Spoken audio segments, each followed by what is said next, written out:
Então, na queda do Dharma, o Adharma então prevalece. Dharma é aquilo que é a atitude correta, o Adharma, o A no começo do substantivo vai negar o seu significado. Então, Adharma é a atitude inadequada. É aquilo que que é contrário então à harmonia do universo. Ele continua dizendo: Adharmo bhivavat Krishna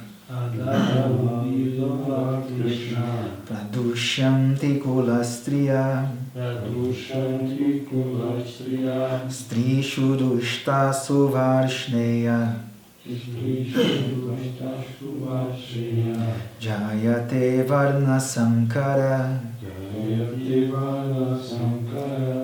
No que a família é destruída, então o Adharma toma conta. E quais são os sintomas do Adharma na família?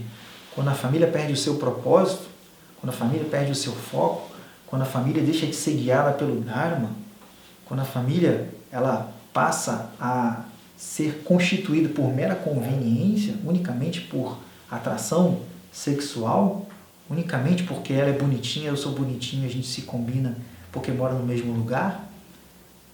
Quando dessa maneira uma família é formada, as pessoas se unem unicamente pela atração sexual, aí existe uma consequência. Krishna diz: Adharmat bhivava Krishna pradushanti kulastriya.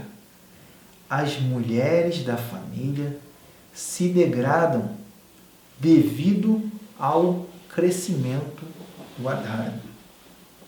Ele está citando as mulheres, mas na verdade vale para todos os seres, porque uma criança que cresce numa família que é desestruturada, ela tende a ser desestruturada também. O marido que está numa família desestruturada, ele tende a adotar certos sintomas dessa família.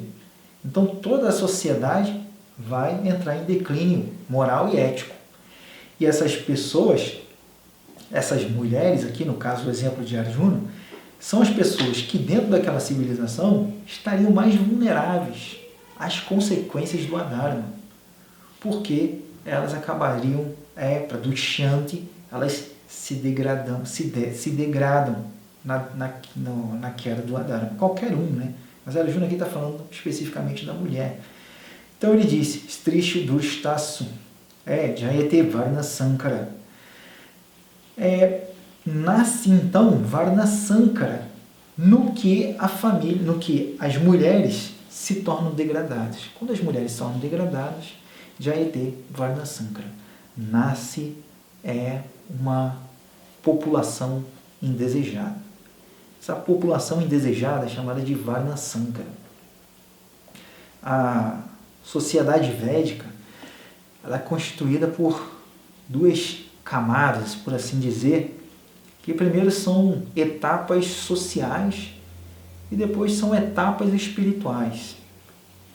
E essa sociedade ela foi estruturada de uma tal maneira que as pessoas precisariam depender umas das outras para que pudessem coexistir de uma forma harmônica. Na verdade, o universo inteiro é assim.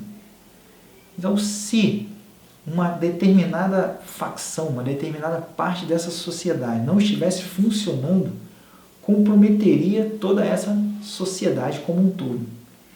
Essa sociedade, as divisões sociais, que era Shudra, que era Vaishya, que era o Kshatriya, que era o Brahmana. Mas existe uma grande confusão hoje com relação a essas qualificações das pessoas. Porque hoje se entende, até de um tempo para trás, até hoje se entende que uma pessoa seria Shudra se nascesse na família de Shudra, seria Brahmana se nascesse na família de Brahmana. Então, é determinada a casta pelo indivíduo de acordo com o seu nascimento. E na verdade não. Na verdade, para você, não é que você cria 4 divisões e pega as pessoas aleatoriamente, ou de acordo com o nascimento, e encaixa em cada uma dessas divisões. É porque se entende que as pessoas são diferentes, mas que existem, então, você pode dizer que existem, nessa diferença total dessas pessoas, existem 4 grupos de pessoas que vão ser determinados pela qualidade da sua mente, pela disposição da sua mente.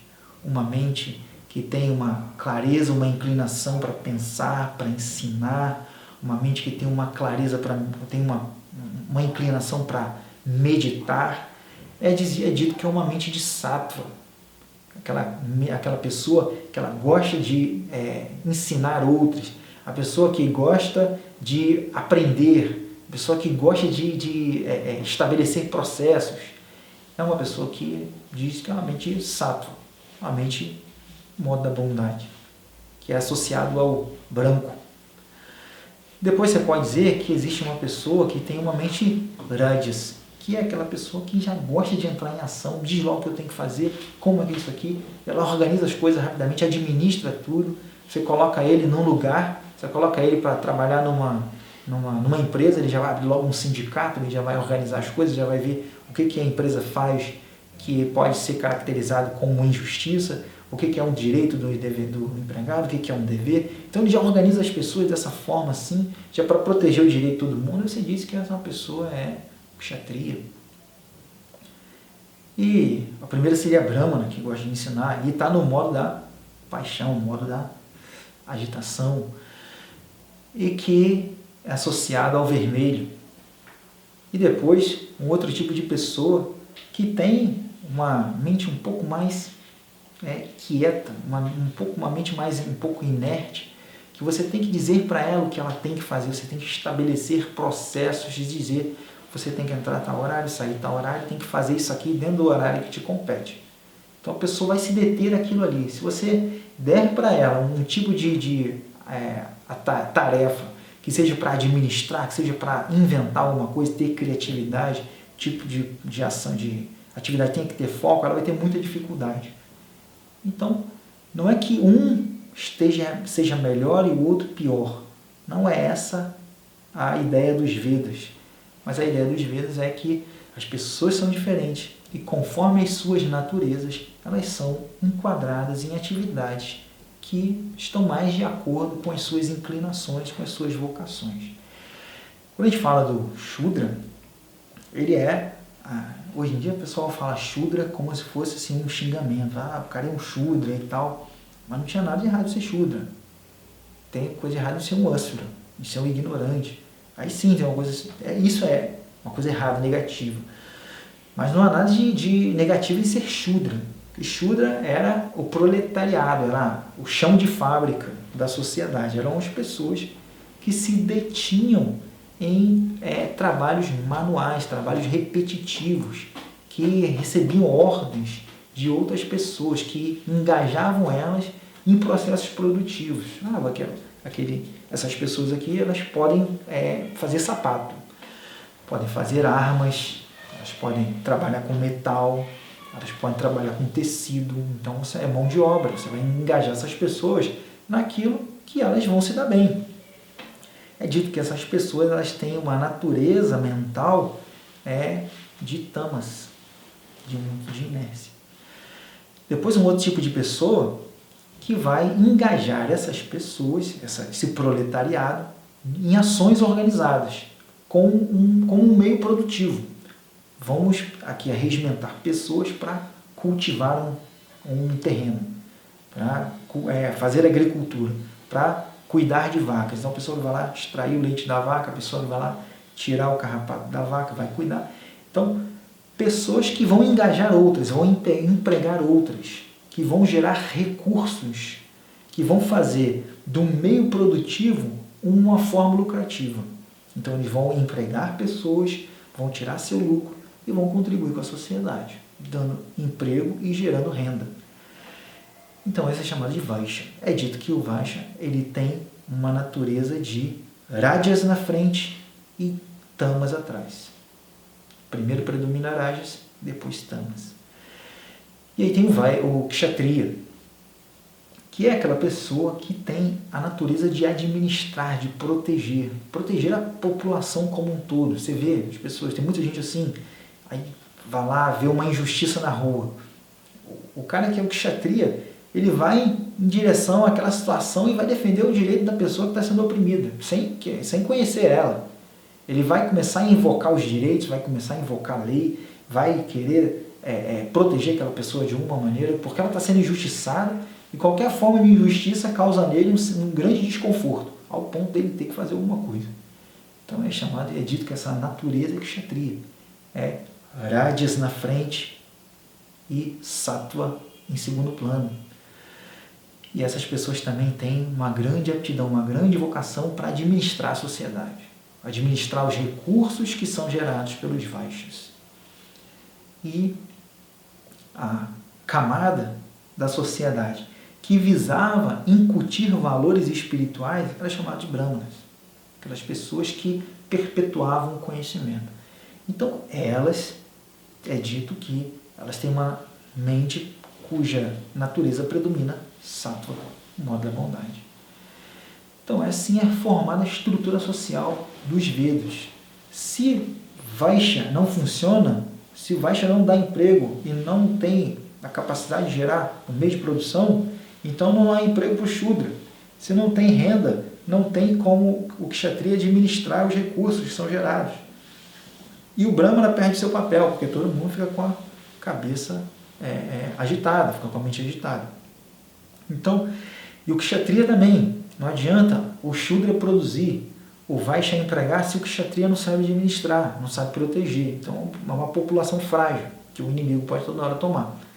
E também não adianta o Vaishya funcionar, o Shudra funcionar, o Kshatriya funcionar, mas se não existe ali um corpo brahmínico que consiga incutir valores nessas pessoas, valores espirituais que façam aquelas atividades ali se tornarem não atividades fim, mas atividades meio para um propósito maior. Então, sabendo que existem aí diferentes naturezas, existem então diferentes classificações, diferentes funções. Se a pessoa ela tem a sua vocação e ela é engajada dentro de uma atividade que tem uma coerência com a sua vocação, então ela tende a ser mais satisfeita no seu trabalho, produzir melhor e ter um espaço na mente, ter uma disponibilidade na mente para poder pensar em assuntos espirituais. Porque uma pessoa que não está insatisfeita com a vida, insatisfeita com um monte de coisa, dificilmente ela vai ter a capacidade de poder sentar para meditar e sentar para estudar alguma coisa. Porque ela vai estar sempre detida em lamentação, sempre detida no estresse.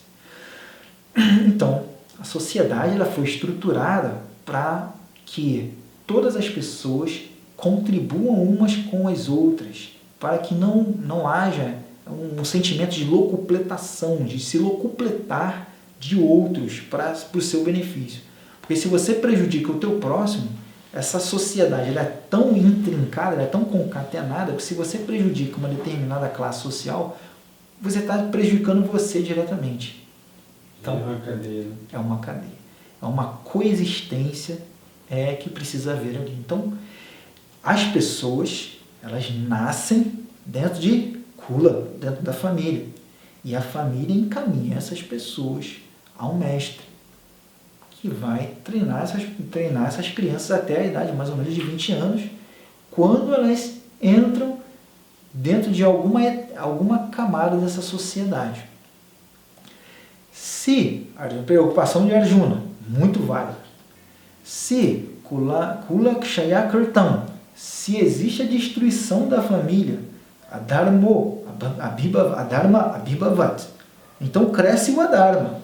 Se cresce o Adharma, então as mulheres, um dos reflexos desse Adharma que predomina, que vai começar a predominar, ele diz aqui, Kulakshaye, Pranashyanti, Kula Dharma Sanatana, não é embaixo, ele fala, Kulastriya Pradushyanti, as mulheres da família vão se degradar.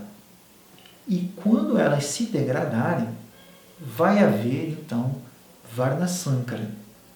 Varna Sankara quer dizer mistura. Mistura de Varnas. Quer dizer que essa sociedade ela vai se desestruturar. E ela vai produzir pessoas que não vão ter uma qualificação, não vão ter um encaminhamento para que possam ser indivíduos funcionais dentro da sociedade. Ou seja, o que vai gerar são pessoas à margem, que a gente chama de marginais. eles não vão ter uma ocupação, eles não vão ter um meio de subsistência. E o que eles vão fazer? Vão roubar? Vão matar? Vão sofrer preconceito? A gente já viu esse filme. É um filme que acontece. Está todo momento acontecendo. Porque essas pessoas foram geradas, muitas das vezes, não pode generalizar, mas foram geradas em famílias que não tiveram recursos. Foram gerados também, que pode acontecer, em famílias que não tiveram uma boa instrução e que aí perpetua esse Varana Sankara, porque Varana Sankara vai gerar Varana Sankara. Então existe um aumento da população indesejada. Pessoas que não vão ter uma funcionalidade perante a sociedade. Aí ele diz o próximo. Sankaro narakayeva Sankaro narakayeva kulagnanam kulasyacha patanti pitaro yesham Patanti pitaro yesham lupta pindodaka kriya Pindodaka kriya Sankaro narakayeva. Certamente, a partir de Sankara, a partir dessa mistura, a partir dessa confusão, Narakaya, a gente vai ao inferno. Vai haver, então, o inferno na sociedade. Kulagnanam kulasyatya patanti pitaro hesham. E essa sociedade, quando a gente fala de Kula Dharma, quando a gente fala o Dharma da família, quer dizer que essa família gera uma série, executa uma série de atividades. Alguma dessas atividades são ritualísticas, que Dharma também significa ritual, um ritual védico. E essa sociedade, essa família, ela fazia rituais védicos para uma série de coisas.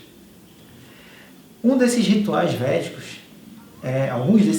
védicos eram de Udaka e eram de Pinda. Udaka quer dizer que toda família tem seus antepassados. Ninguém nasce no mundo sem antepassados. O seu Brahma. O seu Brahma era autógeno. Não teve pai, não teve avô. Saiu da barriguinha de Krishna, no Lótus. Mas, tirando o seu Brahma, todo mundo tem um antepassado. Era comum na sociedade fazer rituais de Pinda. Comum também fazer rituais de Udaka. Udaka é um ritual que se oferece água aos seus antepassados.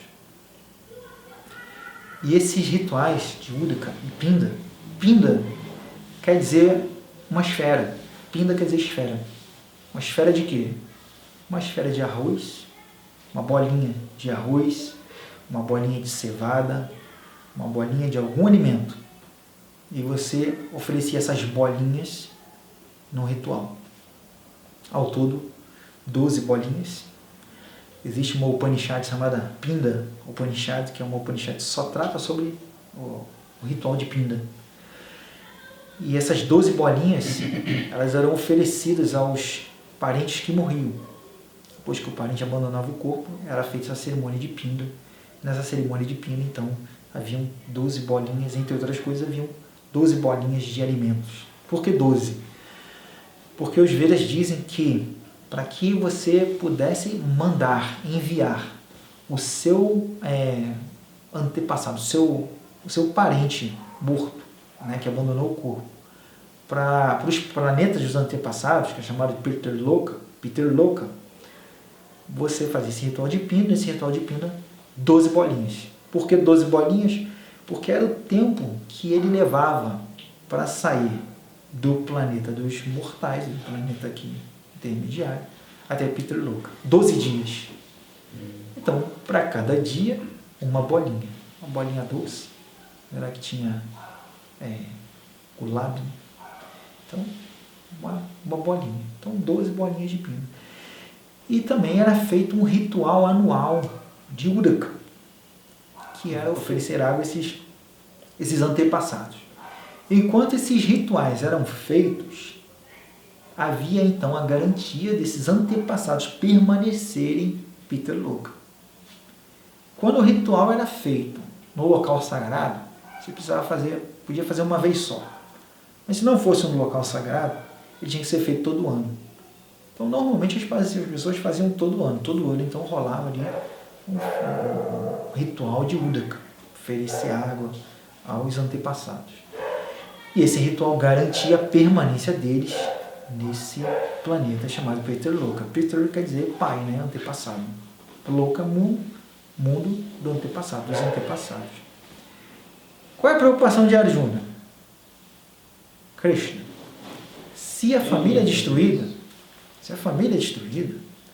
o Kula Dharma é destruído, Kula Dharma Sanatana, se o Dharma eterno da família é destruído, o que acontece é que Patanti Pitaro, os antepassados, eles caem. Caem aonde? Não está dito no verso, mas caem em mau destino. Eles caem daquela colônia de férias para a qual nós remetemos eles e que nós queremos ir, Arjuna, até o momento com essa mentalidade, e que nós queremos ir quando abandonarmos o nosso corpo. Então nós vamos fazer com que os antepassados caiam de lá e também que nós, quando abandonarmos o corpo, não tenhamos a chance de ir até lá, porque não vai ter ninguém para fazer ritual para a gente. Então ele diz, Patanti Pitaram, esses antepassados, eles vão cair desses mundos. Os antepassados de quem? Que vai cair. Ele diz, Kulasya, da família que executa esse ritual. Os antepassados daquela família vão cair. Tcha, e também Kulagnanam, aqueles que matam essa família. Então, Krishna, a família vai cessar esses rituais e os antepassados deles, de cada uma dessas pessoas, vai cair. E também nós, os nossos, nós que estamos aqui participando dessa matança. Por quê? Lupta Pindoda Kakriya. Porque os rituais de Udaka e Pinda, eles vão ser lupta, eles vão ser perdidos, eles vão ser dissipados. A preocupação dele. Para você ver qual era o nível da compaixão de Arjuna. Duryodhana só via o próprio umbigo, o meu desejo. Arjuna conseguiu ver os seus irmãos, os seus filhos, os seus netos, os pais de outras pessoas, os avós, os sogros, uma família inteira reunida, e a visão dele ainda foi além. Ele viu pessoas que não estavam na guerra, mas que iam sofrer indiretamente com a guerra. As mulheres e, consequentemente, Varnasankara, as crianças, que são a progênie desejada que vai ser gerada da degradação dessas mulheres. E não só isso. O que ele vê também é que, Krishna, pessoas que nem têm mais nada a ver com a gente aqui nesse mundo, são nossos antepassados. Até eles vão sofrer com isso. Você vê o nível de compaixão, o nível da visão de Arjuna.